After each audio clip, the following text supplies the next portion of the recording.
Hey guys, just want to show you how to change the frustrating clock in some of these Subaru models. Let's do it.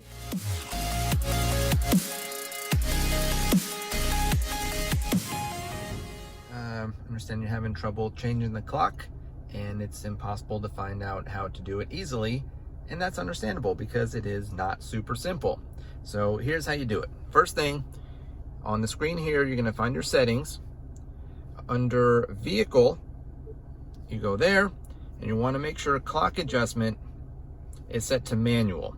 Now, if you have navigation, it sets to auto. It should sync with the nav, but if you don't, go ahead and go manual here, and then we can get out of there. Home screen. Okay, so now that that's done, you go up here.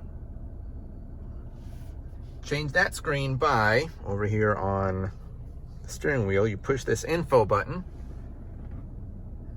Zoom in here a little bit. All right, so now you go info, info, info, info, info, info, info, down to this screen. Now I'm going to push and hold that info button. 1, 2, 3, boom. And that comes up with that little display. Now, we're gonna use these buttons, up and down. You pull them towards you. The middle one is enter. All right. So back up here. So I'm using the up, down, and enter. So I'm gonna say enter, enter again. And now I'm in the date. This is down, up, down, down. So up, if I want to change the date, enter. And I can change it to whatever the correct date is. Enter, down, down, down. So actually right now I believe it's 103, so I do need to change this.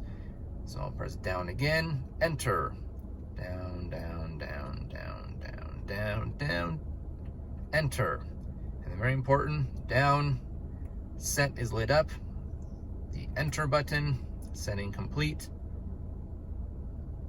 And so I can now push that info button here again. Boop. And now we're back to that screen. It's 103. All is good in the world again. Anyway, hope that helped. Let me know if you need anything else.